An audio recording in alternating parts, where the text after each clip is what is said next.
ये हमारा सौभाग्य है कि अटल आवासीय विद्यालय हम लोगों को ऐसे समय में शुभारंभ करने का अवसर प्राप्त हुआ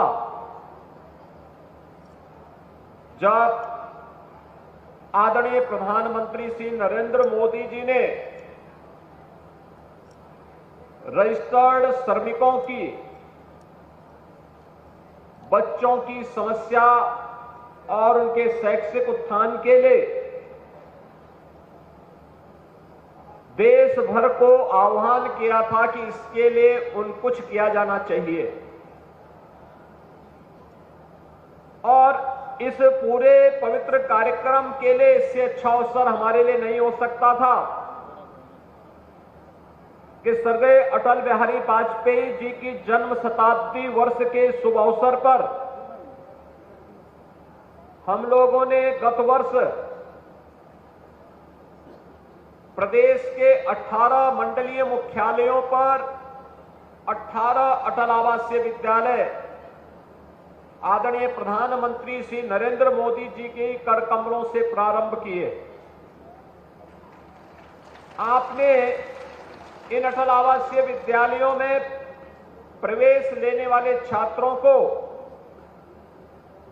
और आज उनके प्रदर्शन को भी देखा होगा। एक लघु झांकी सांस्कृतिक कार्यक्रम के माध्यम से आपने देखी होगी। स्वर्गीय अटल जी एक ही बात कहते थे कि अशिक्षा और अभाव से जो समाज सफलतापूर्वक उसका मुकाबला कर ले उसको सुरक्षित और समृद्ध होने से दुनिया की कोई ताकत रोक नहीं सकती। याद रखना, ये अभाव और अशिक्षा ये दोनों समाज के सबसे बड़े दुश्मन हैं। अभाव आता है गरीबी से, अकर्मण्यता से, अराजकता से, भ्रष्टाचार से, आपसी बंटवारा से। और जहां भी भ्रष्टाचार होगा, अराजकता होगी, अभाव होगा, वहां पर जंगल राज भी होगा, अव्यवस्था होगी, असुरक्षित माहौल होगा, किसी का सम्मान नहीं होगा। और अशिक्षा है,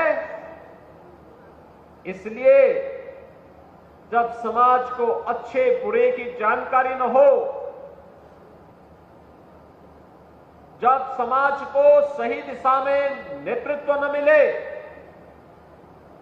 तो अशिक्षा जैसी बुराइयां फिर तेजी के साथ फैलती हैं और समाज का एक बड़ा तबका जब इसकी चपेट में आता है तो फिर गरीबी, भूखमरी, अभाव, ये सारी विकृतियां समाज के सामने देखने को मिलती हैं। स्वर्गीय अटल जी के सामने एक बड़ी चुनौती थी, एक व्यापक जीवन का अनुभव था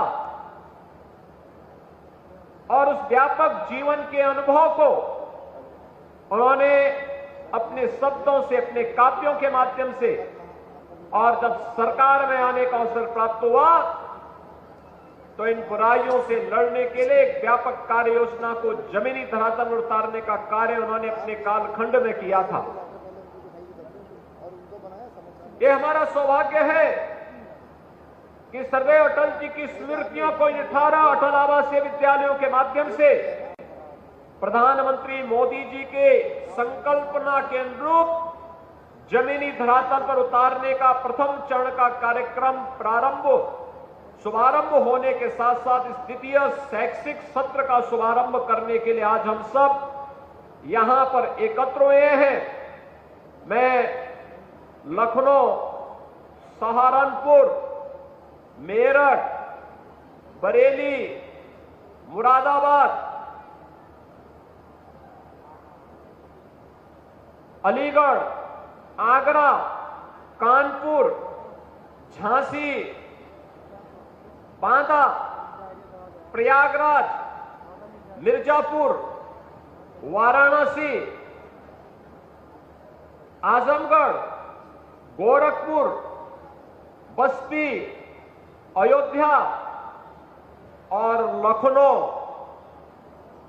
इन सभी 18 मंडलीय मुख्यालयों पर, जिसमें मेरठ का विद्यालय बुलंदशहर में और झांसी का ललितपुर में संचालित है। मुरादाबाद निर्माणाधीन है और बरेली का भी निर्माणाधीन है, लेकिन एक साथ 18 जिला मुख्यालयों पर, उन मंडलीय मुख्यालयों पर 18 आवासीय विद्यालय संचालित हो चुके हैं, जिसमें मुरादाबाद के बच्चे बुलंदशहर में और बरेली कमिश्नरी के बच्चे लखनऊ 18 आवासीय विद्यालय में भी अध्ययन कर रहे हैं। नए सत्र में, अगले नए सत्र में वे सभी अपने विद्यालयों में जाएंगे। अभी याद रखना होगा, व्यक्ति हो या समाज,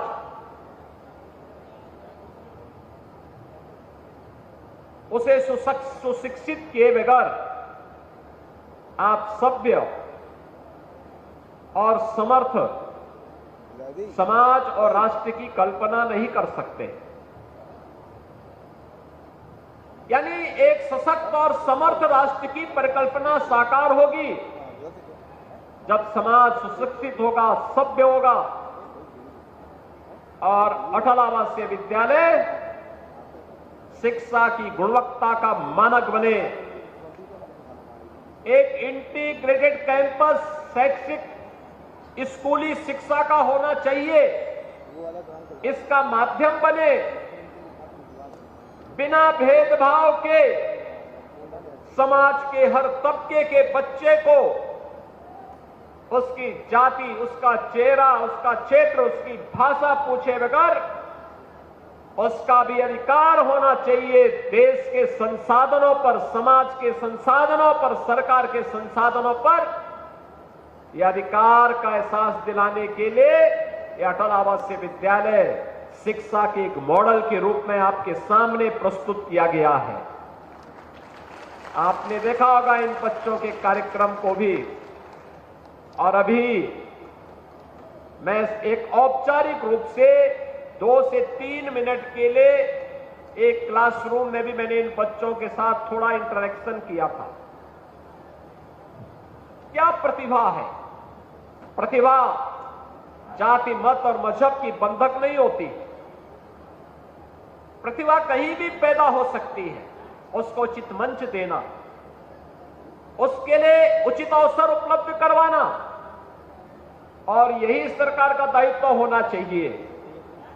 ये जाति के नाम पर लड़ाने वाले, समाज में सामाजिक न्याय के नाम पर सामाजिक वैमनस्यता पैदा करके देश के दुश्मनों को प्रोत्साहित करने वाले लोग एक गरीबी की दंश को क्या झेल पाएंगे, क्या समझ पाएंगे?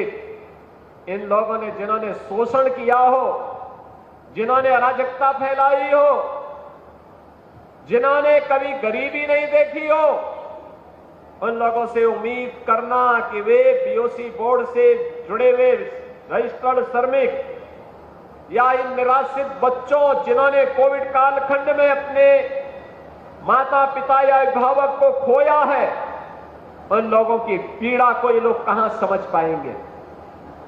इन लोगों के पास उसे समझने के लिए न समय न फुर्सत है, क्योंकि इनके अपने एजेंडे बांटना, अपने राजनीतिक स्वार्थ के लिए समाज को बांटना ही इनका एकमात्र एजेंडा है, एकमात्र ध्येय है। इसके अलावा इनको कुछ भी नहीं दिखाई देता है। समाज को बांटना, अराजकता की भट्टी में झोंकना, और ये चाहते हैं कि एक गरीब गरीबी से मुक्त न होने पाए, एक गरीब अभाव से मुक्त न होने पाए, एक गरीब अशिक्षा से मुक्त न होने पाए, क्योंकि अगर हो जाएगा तो इनके बंटवारे की, सामाजिक वैमनस्यता की राजनीति पूरी तरह समाप्त हो जाएगी। इसलिए एन केन प्रकारेण ये लोग समाज को विभाजन के कगार पर पहुंचाते हैं। अभी तो हमने 18 विद्यालय प्रारंभ किए हैं। और मैं आपको बताना चाहता हूं, अगले सत्र के लिए हम लोगों ने अभी से व्यवस्था की है। डे स्कूल हर गरीब के बच्चे को, हर वंचित के बच्चे को बिना भेदभाव के अगले सत्र के लिए हम लोगों ने अभी से बेसिक शिक्षा परिषद को 57 विद्यालयों का पैसा दे दिया है। 57 अन्य जनपदों में ऐसे विद्यालय खुलने जा रहे हैं। हां, वे डे स्कूल होंगे। सीएम कंपोजिट विद्यालय के रूप में उन्हें हम स्थापित करने जा रहे हैं। और तीसरे चरण में इसे हम लेकर के जाएंगे प्रदेश की सभी तहसीलों में एक एक विद्यालय बनाने की दिशा में। 350 तहसीलें, उनमें एक एक विद्यालय बनेगा। चौथे चरण में 825 विकास खंडों में इस प्रकार के विद्यालय बनेंगे। और याद करना, जब 825 विकास खंडों में इस प्रकार के विद्यालय बनेंगे तो याद करना, किसी भी गरीब का बच्चा फिर शिक्षा से वंचित नहीं रहने पाएगा। तो अच्छी उत्तम क्वालिटी की शिक्षा से वंचित नहीं रहने पाएगा। शिक्षा के क्षेत्र में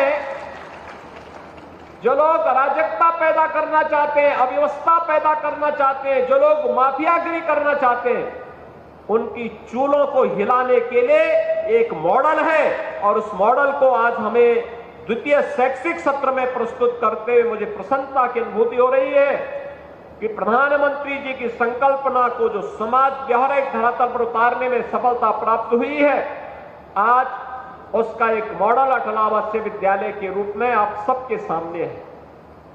और फिर 5वें चरण में इसे हम न्याय पंचायत स्तर पर लेके जाएंगे। न्याय पंचायत स्तर पर ले जाने का मतलब 2000 ऐसे विद्यालय प्रदेश के अंदर दिखाई देंगे जो बच्चों को उत्तम शिक्षा देने के माध्यम बनेंगे। इन विद्यालय अटल आवासीय विद्यालय हमारे 6ठी क्लास से लेकर के 12वीं क्लास तक के लिए है।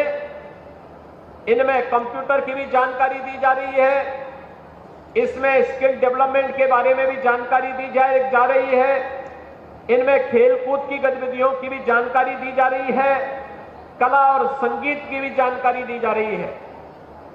लेकिन 57 विद्यालय जो बनेंगे नए, इन 57 विद्यालयों में पहली क्लास से लेकर 12वीं क्लास तक के बच्चे अध्ययन करेंगे। और उनमें बाल वाटिका भी बनेगी, यानी प्री प्राइमरी के लिए भी 3 से लेके 5वीं क्लास तक के एक प्री प्राइमरी से यानी तीसरे वर्ष से लेके 5वें वर्ष तक के बच्चे को भी हम वहां एडमिशन दे करके एक बाल वाटिका का संचालन भी वहां पर करवा करके नई पीढ़ी को भी इसके साथ जोड़ने का काम करेंगे, जिससे वह भी अपने भावी विद्यालयों को देख सके। इन विद्यालयों में एक व्यवस्था और की गई है हेल्थ चेकअप का। स्पोर्ट्स के साथ साथ हेल्थ चेकअप का भी नियमित इनका हेल्थ चेकअप होगा, क्योंकि बच्चे स्वस्थ होंगे तभी तो स्वस्थ समाज का निर्माण करेंगे। अपनी बौद्धिक प्रतिभा से ये लोग तभी तो समाज के लिए कुछ कर गुजरने की एक भावना इनके मन में पैदा होगी।